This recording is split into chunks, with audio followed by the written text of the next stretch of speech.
So after another weekend of Championship football, we are back for episode 2 of the Championship roundup. We've got a lot of talking points to go over in today's video, and as always, I'm interested to know what you guys made of your side's performance. Before we do jump into anything though, I will include your guys' score predictions on screen now, so if any of you did successfully manage to get any of your predictions right this week, then fair play to you. I managed to get 2 of mine correct this weekend, and FIFA managed to get 1 of theirs, so currently I'm 3-2 up on FIFA for score predictions. I'll leave a few polls for you guys to vote on as well, as we've got some interesting talking points to go over, but without any further ado, let's hop into talking about some of these games. So we'll start out with the early kickoff on Saturday between Leeds and Forest, ending as a 1-1 draw. Quite a controversial game with everything that went on in this one. The first half, Leeds were having the majority of the possession but weren't really crafting out too many clear-cut chances. The second half was when this game really came to life.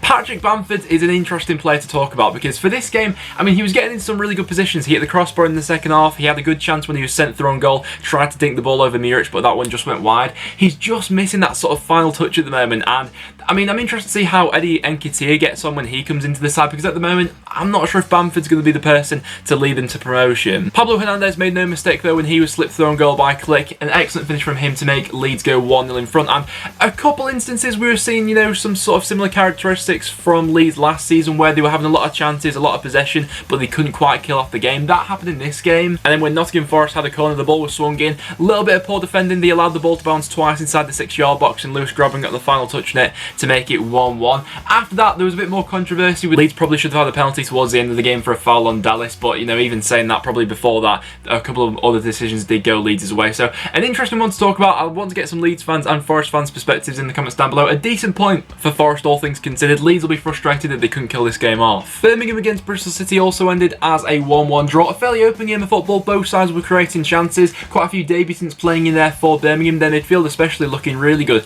Considering it's a new system coming over into this season, the players have adapted fairly well to it. Both goalkeepers were kept on their toes throughout this game. Daniel Bentley and Lee Camp popping up with some big saves to keep the scoreline down for this one. It was Birmingham who took the lead though. The ball hooked up to the far post. When Djukovic is in that sort of area, one of the best strikers in the league, to put that away, he was always going to bury that chance. But Bristol City did respond. Casey Palmer was the standout player for the away side in this one. On multiple occasions, he would pick the ball up on the centre circle, drive forward, and then just look to pick a pass that would completely split the Birmingham defence apart. He did that for the goal and the equaliser that Bristol City scored. Brilliant goal, which took about 6 Birmingham players out of the game instantly, into Tommy Rowe, and he just smashed it into the far post to make it 1-1. It did look like a good game. I think there were positives to take from both sides from this one. Benik Fobe also making his debut for Bristol City in this one, had some nice touches, just couldn't quite get that goal. And it wasn't a bad performance from either side. I think they'll both look to build from it. After that, we then had Cardiff beating Luton by 2-1. Cardiff bouncing back from that opening day defeat away to Wigan, and it was a good way to do it, you know, against a Luton side who weren't going to be a pushover for this one. Cardiff, as we would expect, taking full advantage of set pieces in this one. The first goal coming from Aidan Flint. I think we all knew he would be a bit of a menace in a Neil Warnock side, but Luton defensively could have done a little bit better to avoid that first goal being scored. It was a brilliant ball whipped in by Murphy from quite a deep area. The ball floated into the back post from that free kick, and Cardiff had about 3 players lining up there that had all beaten the offside trap that Luton had set. Bit of poor defending, but Aidan Flint was there to tap in to make it 1-0 to Cardiff. Later on, Luton did get back into the game from a set piece of their own. A corner swung in and Pearson getting his head onto it to make it 1-1. At that point, it looked like the game would be finishing there, but it looked a little bit scrappy towards the final stages of the game. Maybe Luton getting a little bit tense in those final areas. Hoylett had it down the left-hand side. He whipped the ball in, and Vassell on his debut managed to get in ahead of Sluga, who had committed himself to coming out to get the ball. Headed it in to make it 2-1 to Cardiff in the last minute. So Vassell getting off to the perfect start for his Cardiff career, but a bit of a devastating way for Luton to lose out, you know, who were more than competitive in this game, you know, as to be expected. Going up against a side like Cardiff, Luton did have more possession, but Cardiff made them pay when their chances came around. So a good 3 points for Cardiff. They'll be hoping to build on that now. And then we had Charlton continuing to impress with a 3-1 victory over Stoke City. It was Charlton who took the lead in this game. Lyle Taylor, who we weren't sure was still going to be at the club at the end of the transfer window, snuck inside from outside the box. Jack Butland should have done better with it, no question about that. You'd expect a keeper of his calibre to do better, and somehow the ball just seemed to catch him off guard a little bit. But after that Charlton goal did go in, I must say the reaction from Stoke didn't look bad, you know. We associated last season with Stoke with, you know, having pretty slow build-ups through midfield, not creating many chances. That wasn't necessarily the case for this game, you know. They were looking alright going forward, it's just that final touch just wasn't there for Stoke. They were pretty poor in front of goal. They hit the crossbar before getting the equaliser. The equaliser from Cummings was actually a very well-worked goal. It was very well hit bit by Tommins from outside the box. After that, they hit the crossbar. They had a few other sort of gilt-edged chances where they probably should have done a little bit better with. And Charlton made them pay for missing those chances. Chukwuemeka made it 2-1, and then after a nice set-piece routine, Gallagher made it 3-1. Charlton scored with all 3 shots they had on target for this game, and that was the difference between the two sides. And then we had Derby drawing 0-0 with Swansea. Not the best game going on this weekend. I thought there'd be a couple goals in this one, but it was Freddie Woodman, the Swansea City goalkeeper, who probably stole the show in this one after Bogle had won a penalty for Derby in the first half. Waghorn stepped up to take it, and in all honesty, it wasn't a bad penalty from Waghorn. You know, he kept it fairly low, maybe could have got a little bit more in the corner, but Woodman made a fantastic save getting down to his corner, and that was probably Derby's best chance to win it throughout the match. Derby really seemed to lack any sort of creativity or any sort of fast link-up play inside the final third. They couldn't really penetrate Swansea for this game. Woodman did pop up with a decent double save in the second half, but apart from that, Derby didn't really have much going forward. I think that's one area where they'll look to address going forward. Obviously, it's a new manager and a new system, so they'll look to bed things in as the season goes on. Someone like Dowell maybe is going to be an important play for them, but he seemed to drift in and out of this game. For Swansea, though, it's not a bad point on the road, and for both sides to be starting the season out with 4 points from a possible 6, it's not the worst start of the season. And then we saw Fulham bouncing back from last week with a 2-0 victory over Blackburn Rovers. Fulham looking much better than the performance against Barnsley. Some of the new additions coming into the side. Harry Arter vastly improving the midfield and was that sort of play that they were lacking last week. Added a bit more energy and probably got the best out of some other players going forward. You know, the likes of Tom Kearney looked a lot better. And he broke the deadlock with an absolutely unbelievable strike from about 25 yards out. He just wrapped his foot around the ball and it bent into the top corner absolutely effortlessly. There's not many midfielders in the Championship who could pull off a goal like that, but Tom Kearney's certainly one of them, and what a strike it was. Fulham were looking a lot better going forward. Their possession was a lot tidier. Anthony Knockout came back into the starting 11 for this one.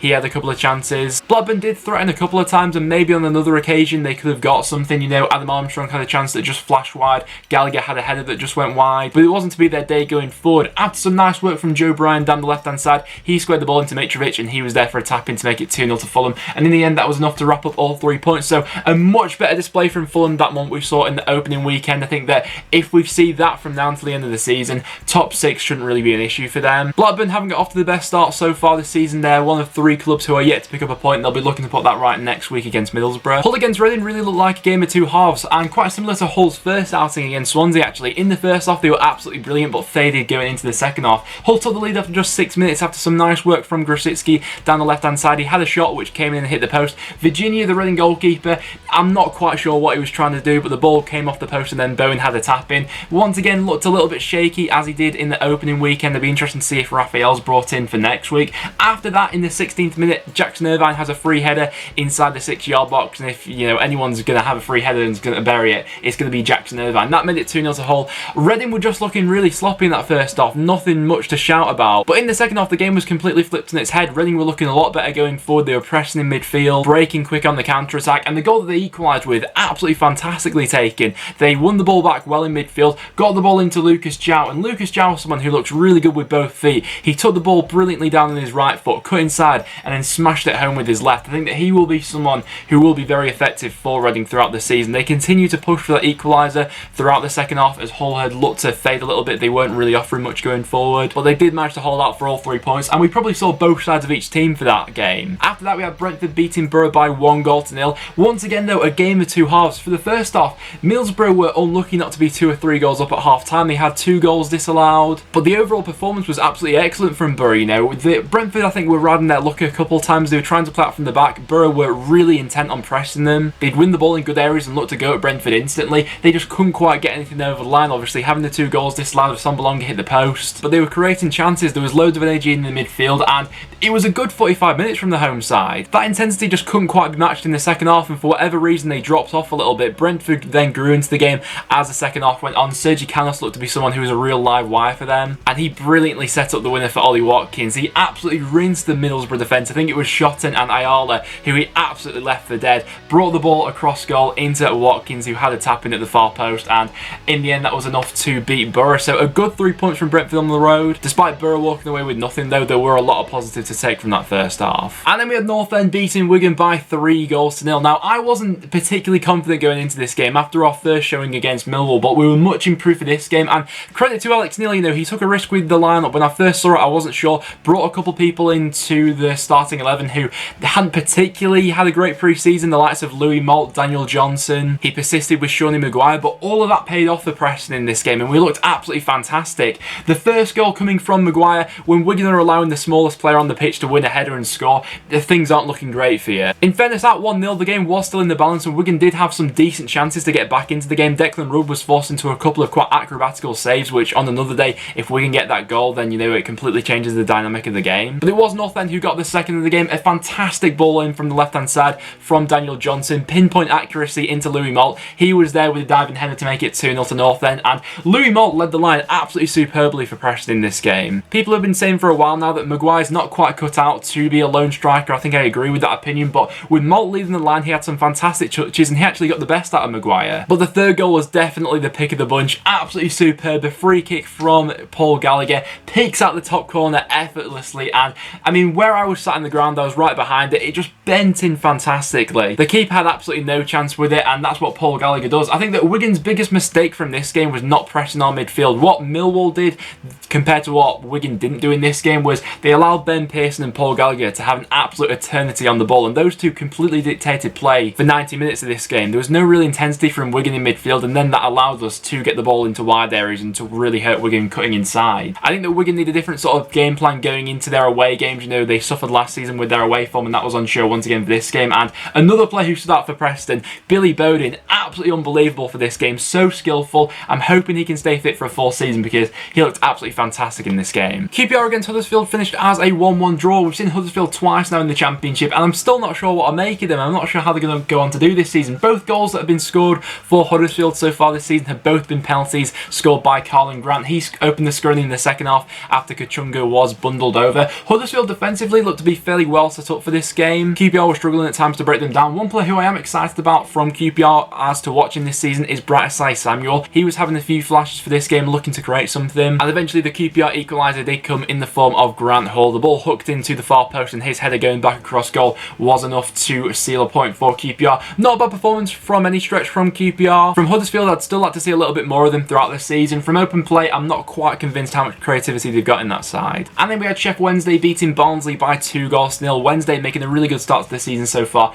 6 points from a possible 6. They opened the scoring after just 2 minutes. Murphy with the opener. Barnsley not helping themselves. They were playing the ball around the back. A sloppy pass, which was intercepted by Harris. The ball then fell to Murphy in the box, and he made it 1-0 after just 2 minutes. After that, Wednesday continued to probe going forward. There were a few occasions where Barnsley just left themselves a little bit exposed at the back, and Wednesday got in behind that defence quite easily. They had a few one-on-ones, but Barnsley managed to see out the rest of that half. Wilkes was someone who still looked like a bit of a live wire for them going forward. He created a few chances. Woodrow got into a decent position, but Dawson managed to save. And then in the second half, the second goal was absolutely superbly taken by Stephen Fletcher from the edge of the box, finding the bottom corner. Excellent finish from him. And to add to that, it was Cameron Dawson in net after Westwood was suspended from last week. He managed to keep a clean sheet in this game, and overall it was quite the complete performance from Sheffield Wednesday. A lot of positives to take from that opening 2 games. And then finally we had West Brom drawing 1-1 with Millwall. From West Brom, I thought there were quite a few positives to take from this game, especially looking at their midfield, Kravinovic and Sloys especially. I think those two linked up well with each other, and they'll continue to grow as the season goes on.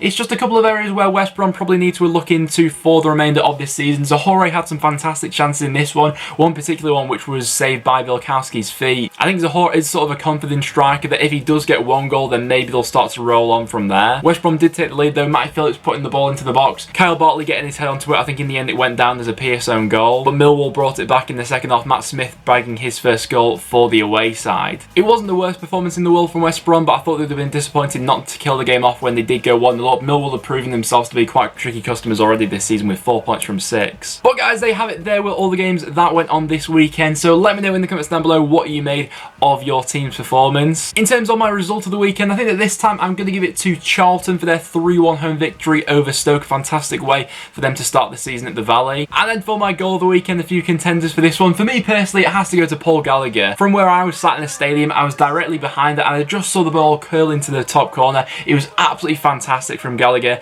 Brilliant set piece routine. Obviously Tom Kenny's up there, he scored a worldie as well. But apart from that guys, that will now wrap it up for today's video. So thank you so much for watching. If you did go in to enjoy it, make sure you leave a like, it's always massively appreciated. Make sure you subscribe for some regular Championship content. Leave your thoughts in the comments down below. But apart from that, thank you very much, and I'll see you all in the next one.